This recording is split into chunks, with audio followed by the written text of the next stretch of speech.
for the guy we're going to talk about next. Look, he's been a free agent since the Dolphins released him after the trade deadline last year. He passed through waivers unclaimed. No one has been linked to Odell Beckham Jr. since he was released by the Dolphins last year. He was on the CBS coverage of the Champions League final on Saturday, and he said he never, ever wanted to leave the Giants, which if you go back and look at the things that he said before and after he was traded by the Giants. Yeah, it's hard to buy that one. It's hard to buy it. And I still vividly recall being in the viewing room in October of 2018, just weeks after he had signed his long-term contract with the Giants. He was being interviewed by Josina Anderson, then of ESPN, with Lil Wayne sitting there for reasons that were neither obvious nor apparent.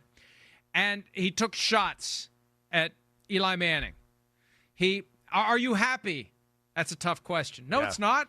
You're either happy or you're not. Right. The video of us from then, when you looked like Johnny Rotten, the video, we're saying, like, this is simple.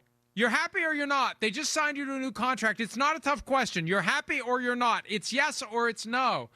And then after he was traded, he said to GQ, I just couldn't do it anymore. I couldn't take it anymore. I had to get out of there. So I never, ever wanted to leave the Giants. I don't know. Maybe what he's saying is he hoped the Giants would be good enough that he'd want to stay there. And one of the things he pointed out, Chris, he came from a college program where they won all the time. And that's one of the toughest things for a guy who has been part of dominant football teams his whole life.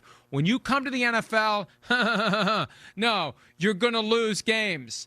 And you may end up on a team that isn't very good. Despite your best efforts, you're not going to make the team any better. And I think that was a big part of what he had to deal with.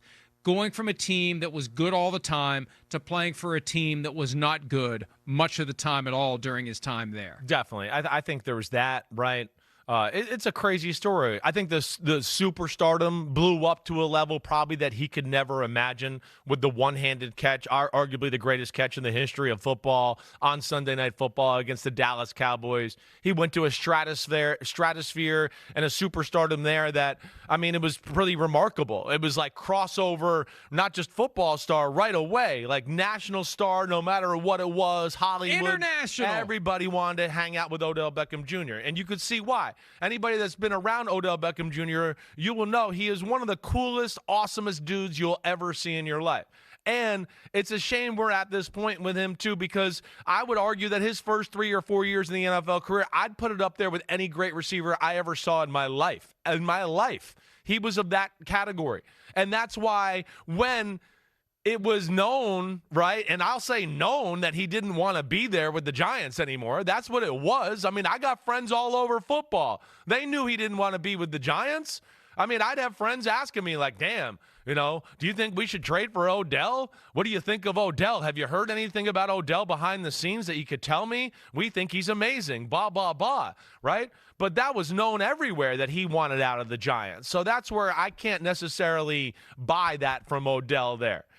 Do I think he probably regrets some of the things he did there and wishes he could put the toothpaste back in the bottle a little bit? Yeah, I probably do think that, yes. But where we are now, it seems like it's over for Odell Beckham Jr. in his career. It was an awesome run, but I don't think it hit the maximization or the full potential, what it fully could be, because maybe some of the issues he started and some injuries there with the Giants as well. He was on an incredible pace early in his career with catches and yards. Both he and Jarvis Landry, his former LSU teammate, they both had great starts to their careers, but it fizzled out for Odell Beckham Jr. The injuries didn't help matters. Cleveland didn't help matters. He had the torn ACL in 2020, right after the Browns realized, let's just use this guy. He had that game in Dallas. Yeah, where right. The reverse for a touchdown. Yeah, just not unstoppable. Right. Odell Beckham was that day. Then, the Browns let him go after the trade deadline in 21. He lands with the Rams. His ACL was torn when he got there, and he kept playing with it. Going to be the Super Bowl MVP. During the Super Bowl. He would have been the MVP. Right. And it's just a shame because he was on track for Canton, and that's just not going to happen. He's going to be remembered as guy who had one of the greatest catches we've ever seen, guy who was international superstar, but unfulfilled potential. And it's a shame because he had all the talent in the world. But, injuries become a big factor too. Not being with a good team becomes a big factor as well. Right. And it just kind of – and, they dumped him on the Browns. Remember, he was like in France or something, and he found out he'd been traded. Like, he didn't really have much say in where he went. They just hot potatoed him to Cleveland. Well, they were bitter at him, right? It never worked there. They were bitter. They were bitter at what he did and how he handled the situation, I think. And the fact that maybe some of the people in his camp had reached out to other teams and all that, I think that was all part of the problem. But, yeah, it stinks because, like you said, he's a first ballot Hall of Famer type talent. That's what he is. He is a superstar. He was on the way to that. Now he's not going to get in the Hall of Fame, and he's going to get classified as NFL legend, what if, what could it have been, all of that, and that's what stinks. And like you said, you get stuck on a bad team, you get traded to another bad team, you get stuck on a bad team, and you try to go above and beyond because you're on a bad team. You try to make too much happen, and that's how you get hurt. And that's just a sad story that happens to a lot of NFL football players. He caught a slant, right? He was angry he hadn't got the ball. He was going to try to break a tackle, make somebody miss, and run for 70 yards. He planted his foot in the ground. Somebody landed on that foot. He broke his ankle, and it seemed like from that point on, it kind of went downhill.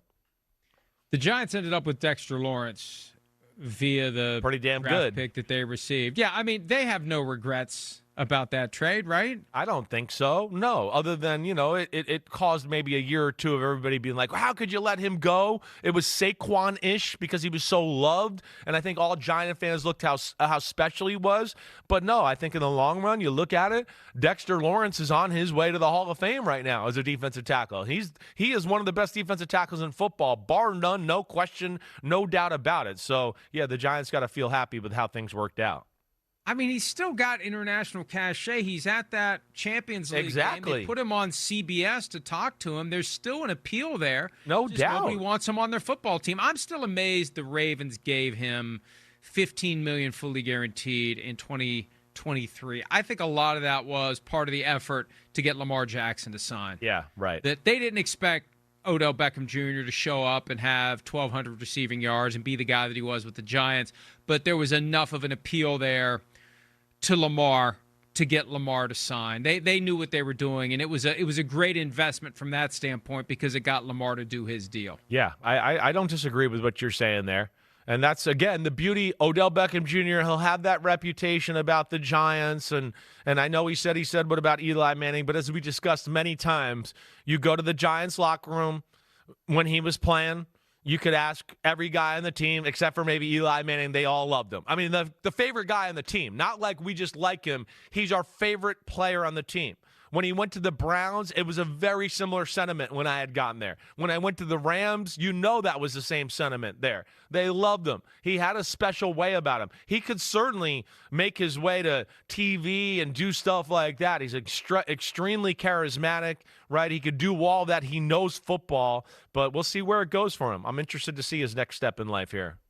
Yeah, look, you can't rule out anything in today's NFL, but when the guy is free and clear to sign with anyone, and the entire postseason goes by, and he's never even mentioned as a candidate for a team like the Chiefs that could have had a need. Right. The Bills could have had a need. And now we're months into the offseason, and his name has just never come up as a guy who is drawing attention anywhere. And the injuries, and he's just not. It was clear with Baltimore, he's just not the guy that he used to be, like with Russell Wilson. And that's okay, but it just shows you the fire burns bright, and it possibly burns bright for not very long. Get paid what you can get while you can get it, because there's no guarantee those skills are going to last long enough for you to get what you deserve now. Yes, yeah, exactly right. And that's why we all got to remember that. Hey, I'm a story of that as well. Like, it's a brutal sport. It can change in a minute. So don't be mad at that player for wanting more money and capitalizing on what is a very, very short time to capitalize. And I think sometimes fans kind of lose sight of that. I mean, just think of how much the league has changed in the last few years. That's why when we talk about Olympics, most of the guys that are going to play flag football in the Olympics are still in college. We don't even know who they are. Right. They're not stars yet. They're not, because they come to the NFL, and it happens every year. For every guy that goes away, there's some other guy that lands on the scene, and that's the guy that we're talking about. And the train just keeps rolling. It's going to be the hardest part of the transition, Chris, after you've been in it. Once you're out and you see it just keeps going. And there's other guys that are doing what I used to do, and I can't imagine how difficult that is when you're still that young, in your 30s, which is young, says the guy who's going to be 60. You're young, you got your whole life in front of you, and the thing that you've done your entire life is now gone. Yeah. And you turn on your TV and you see these other guys doing it. No, it's you can take it from me, somebody that's been there. And I didn't even get to play it at a high level like Odell Beckham Jr. and be that star or do that. But yeah, it's one of the hardest transitions into your life. I know you've heard me say before. I mean, 2011, I would say the first 7-8 Sundays of the year, I sat there and cried every Sunday. At some point, it came out of me. I'd be sitting there in Nashville, Tennessee going, I can't believe this guy's playing. He's the backup. Oh, my God, I could throw better than him with my right foot, let alone my left arm. Right? It's just brutal. It's brutal. That's what your existence is about. Football. It's all you've thought about since I was 6 years old, 7 years old. Every day I woke up for school and went, I got to be an NFL football player. What am I going to do today? I mean, and then all of a sudden it's just gone. And that's a tough adjustment for players, and that's why we see some of them have a little bit of a struggle there when it's all said and done. Hi, it's Mike Florio. Thanks for watching PFT on YouTube. Hit subscribe for the latest news and analysis from Pro Football Talk.